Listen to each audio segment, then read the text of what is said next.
On this frosty Friday night, bundle up as a major storm barrels towards the east. A dangerous deep freeze descends on Alberta. It's completely appalling that any of us should be out here. While some BC drivers face an uphill battle.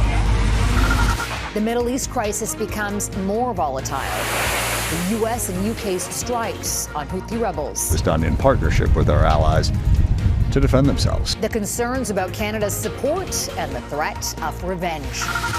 Debunking deepfakes and disinformation. The lies infiltrating Taiwan's election campaign. And redefining trust fund. Why this billionaire is handing over her huge inheritance to strangers. Global National with Farnell. Good evening. Thanks for joining us tonight. Canadians are facing bitter cold, damaging winds and blinding snow as severe weather sweeps across our country. There are weather warnings and watches in every province and territory. Some areas feel like a bone-chilling minus 50 degrees. Another powerful January storm is expected to bring strong winds to the Maritimes this weekend. But first, it'll pummel Ontario and Quebec. And we're going to have more on that in just a moment. But we're going to begin out west, where the temperatures are plummeting. Parts of Metro Vancouver turned to sheets of ice with several buses sliding to a stop right in the middle of the street. The severe cold snap isn't only affecting BC, though. The cold is even more excruciating in the prairies. Neetu Garcha on the winter weather in the west. Abandoned cars, left, right, and center. Drivers in the Metro Vancouver area dodging obstacles on the road Friday after a chaotic commute the night before when snowfall and black ice snarled traffic. The whole road is just ice. It hasn't been salted. Some residential roads like this section in Burnaby hadn't been salted, leading to multiple crashes. In Richmond, RCMP say luckily no one was hurt in a 17-car pileup. The gridlock prompting warnings to stay off the roads if possible. So stay home. Is that bad, very, very icy out here. Heavy winds in areas like Abbotsford causing power outages as much of BC is in the grip of Arctic air with extreme cold temperatures lower than minus 45 in some parts. It's mean and nasty. Right now we don't have power and we cannot work. And sometimes just walking because the wind is really bad. A historic deep freeze is settling in Alberta. Environment Canada issued a province-wide extreme cold warning with the coldest temperatures expected Saturday morning, near minus 50 with the wind chills, some of the lowest in nearly 50 years. It's completely appalling that any of us should be out here and having to suffer under these conditions. There's people that are sick, that are disabled, in wheelchairs, they're not motorized, and yet they have to survive. There is high stress in Edmonton, where those in homeless encampments face eviction as temperatures dip to dangerous lows. Snow is tapering off in much of Saskatchewan after the first major snowfall of the season dumped up to 15 centimeters. Back in BC, the chaos from the sudden but not unexpected snowstorm has some blaming governments for not doing enough. In a statement, the province said its crews were well prepared and out in full force, but some of the spun-out vehicles didn't have proper tires. We also reached out to some of the hardest hit municipalities, and local officials had a similar response, reminding drivers to be prepared. Farah? Neetu Garcha in Burnaby, BC. Thanks, Neetu. And as we mentioned, Ontario and Quebec are bracing for another storm. It looks like it's already started. Meteorologist Anthony Farnell, our chief meteorologist here at Global News, is braving the elements out in Toronto. Anthony, what can we expect from the latest storm? Well, the snow has begun in earnest, and it is coming down heavily, Farah. And this really is a front-loaded system. What I mean by that, a wall of snow with almost no visibility, amounting to about 5 centimeters per hour. And that is the concern on this Friday evening, that all this snow is going to fall and the plows won't be able to keep up with it. So anybody on the roads has to deal with these whiteout conditions. Now, it's sticking to just about everything. There is winds gusting 60 to 80 kilometers per hour, and the temperature climbs tonight, so it all switches over to rain. Now, for areas to the east, there are warnings. There are winter storm warnings in Quebec. Now, for the Maritimes, it's a different story. It's a southerly wind that could cause 90 to 100 kilometer per hour gusts, and that, along with astronomical high tides, could create some surge issues. There's a storm surge warning for St. John. And some of these areas have been hit hard by coastal erosion already earlier this week from a similar storm. So it continues, winter making a comeback, and then comes the cold, Farah, and it's going to be around for a while. All that western cold is headed east. Oh, stay warm, Anthony. Anthony Farnell, our global news meteorologist, thank you so much for that. Winter weather is also wreaking havoc in the U.S. In Iowa, the weather is mucking up election pitches for U.S. Republican presidential candidates days before the first caucuses.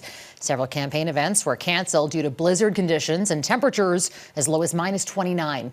In Illinois, hundreds of flights were grounded or diverted from Chicago's O'Hare Airport. This just some of the more than 5,000 that were canceled or delayed across the U.S. today.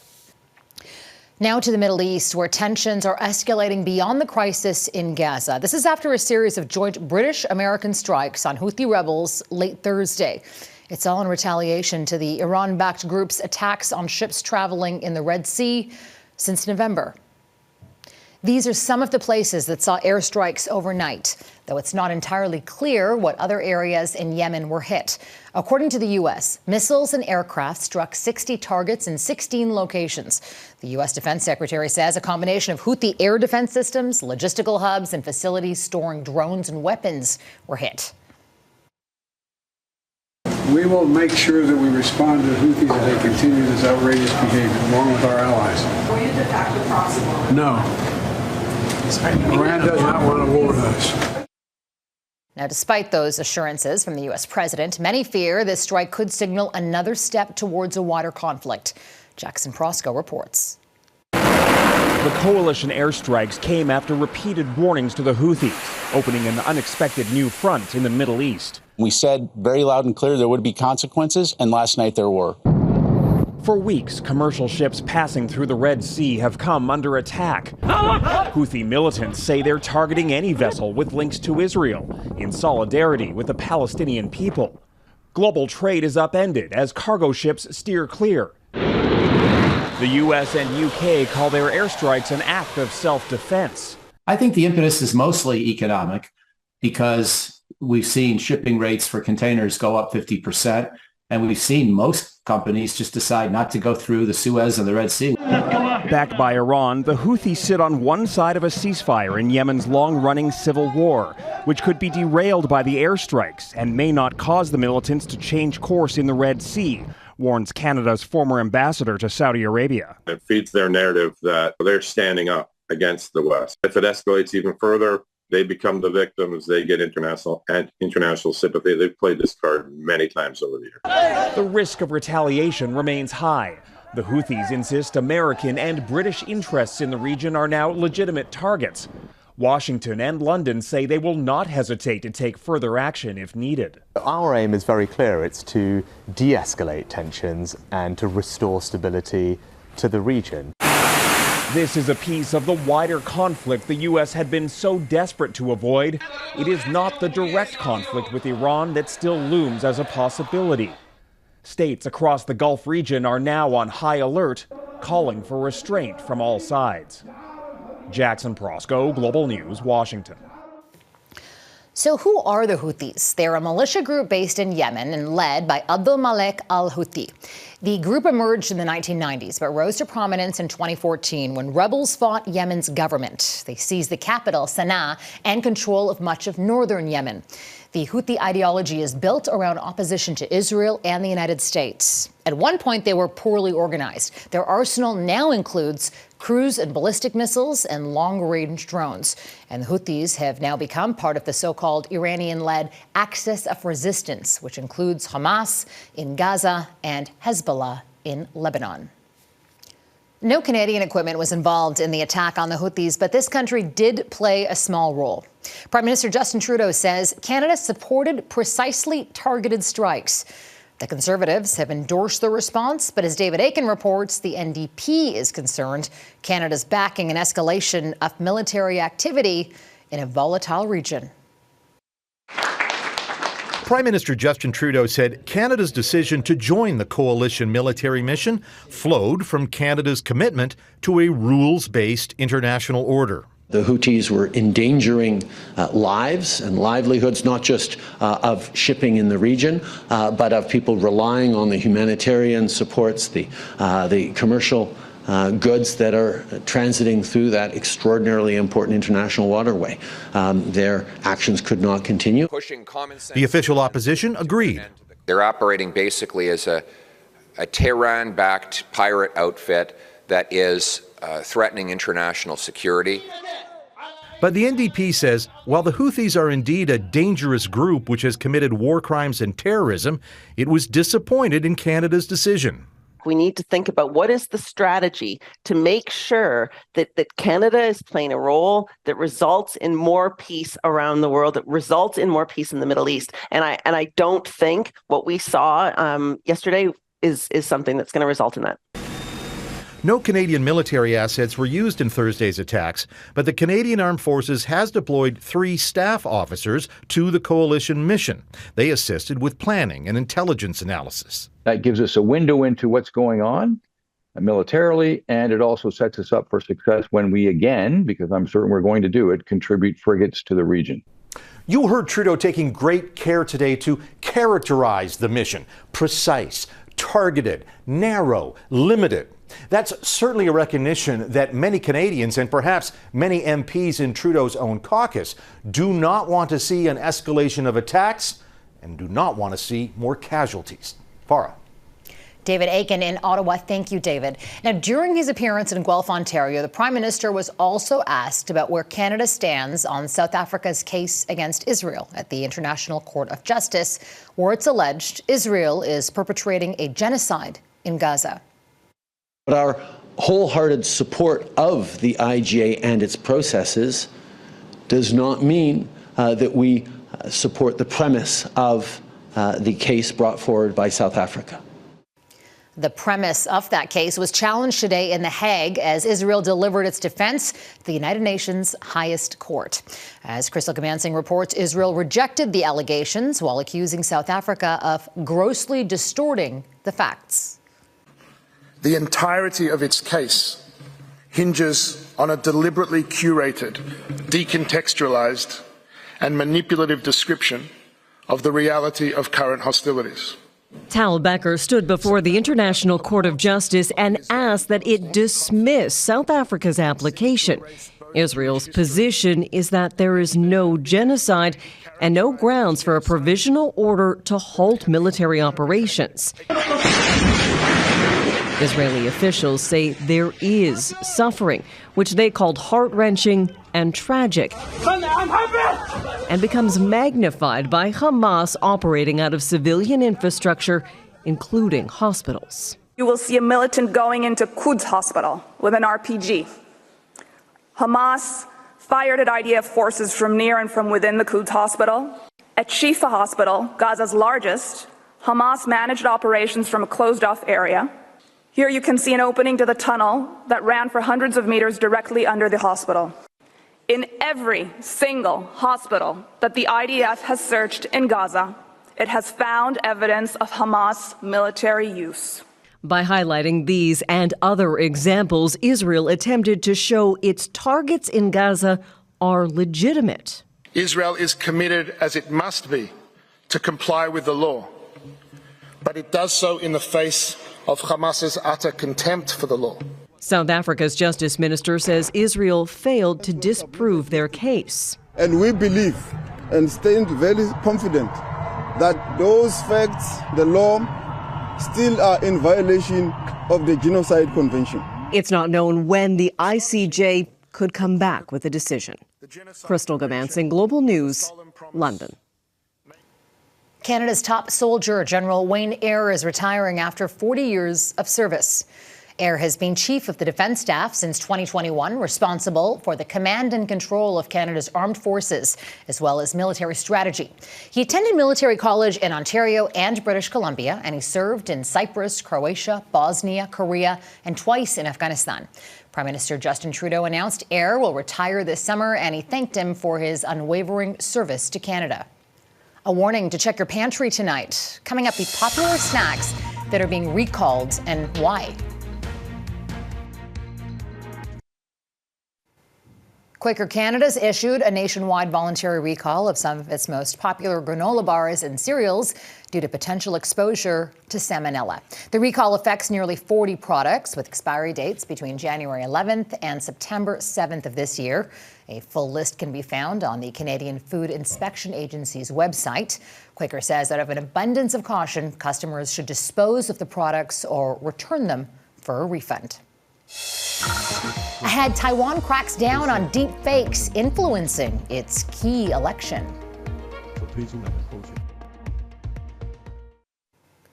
From deep fakes to artificial intelligence, it's getting harder and harder to determine what is actually real. A flood of disinformation is hitting voters in Taiwan ahead of tomorrow's presidential election. Now, some researchers say Taiwan is more impacted by disinformation from beyond its borders than anywhere else in the world, and it's overwhelmingly aimed at candidates opposed by China. The race is close between two people divided over relations with China. Jeff Semple reports on how Taiwan is trying to crack down on a sophisticated campaign of misleading content. In Taiwan's election campaign, voters can't always believe their eyes.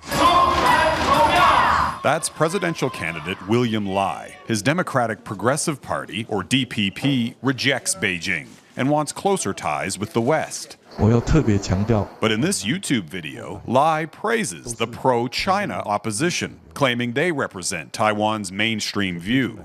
Turns out this video is a fake. Produced with artificial intelligence using a clip from this actual press conference, where Lai condemned his rivals. We are seeing the use of generative AI in what we think or might suspect to be CCP-linked information operations. This Canadian in Taiwan works for Doublethink Lab. Global News visited their office last year. It's one of many Taiwanese groups dedicated to fact-checking and debunking disinformation.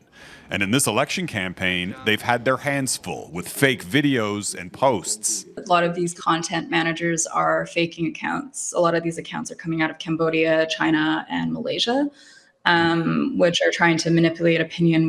The posts claim Lai, who opposes Beijing, hasn't paid his taxes, and that his running mate is actually American. With hopes of creating confusion or just generating a general view that the DPP is utterly corrupt and should be taken out of office. This Canadian security analyst in Taiwan says the government is cracking down on Chinese interference using a new law, the Anti-Infiltration Act. Taiwanese authorities arrested a journalist who wrote for this website after she allegedly published a fake opinion poll claiming the pro-Beijing party was ahead. They also arrested this independent candidate on suspicion she received funds from China, sparking outcry from some civil liberties groups. So it's a challenge. It always leads to criticism, even when action is warranted, and always compels us to make sure that we're not overreaching in trying to defend ourselves against that which we do not want to become. He says Taiwan's experience fighting election interference offers hard lessons for other democracies, including Canada. Jeff Semple, Global News, Toronto. Inheritance giveaway. Why an Austrian heiress is handing off her family's fortune. As the saying goes, the rich are getting richer. In Canada, the wealthiest 1% of families are estimated to control nearly 25% of this country's wealth. That's up 5% from the start of the century, a trend that's been seen around the world. Many have attempted to tackle this growing wealth gap through politics, but one Austrian heiress is now putting her money where her mouth is by pledging to shell out millions from her own inheritance. Mike Drolet reports. I am only here because I'm richer than you. It was an audacious statement, sure, but Marlene Engelhorn was just getting started. You see, in the years since the 31-year-old Austrian made this speech, she's inherited money. 1 million, 2 million. Scrooge McDuck-type money. Her family founded the BASF Chemical and Pharma Company. She's now worth billions. But she sees the world through very un-Scrooge-like glasses. And I'm telling you, the money is there. We super rich could have saved the world had we wanted to. We have the money, we can afford it, but we don't. She announced this week 50 random Austrians would form a council to decide how to spend 25 million euros. I'd like to see your most expensive stamp. And no, they can't keep it or spend it frivolously. It isn't an asset anymore. He's mailed it. In fact, her only caveat, it has to benefit society. And that's only the start, because she plans on giving away 90% of her wealth. Yeah, I'm really excited to see how this all unfolds. Like Engelhorn, Claire Trottier came into her wealth through the lottery of life and sees income inequality as a massive problem. The former microbiologist is now dedicated to philanthropy full-time, and as part of a group called Patriotic Millionaires, she agrees with Engelhorn that a wealth tax is desperately needed. And a wealth tax at that level would not have any impact on my life. I would still be able to take nice vacations. It's not going to change my lifestyle or the lifestyle of other wealthy folks. It just means that our wealth would continue to grow slightly slower than it currently does. And the 99% who don't have the wealth are likely okay with that.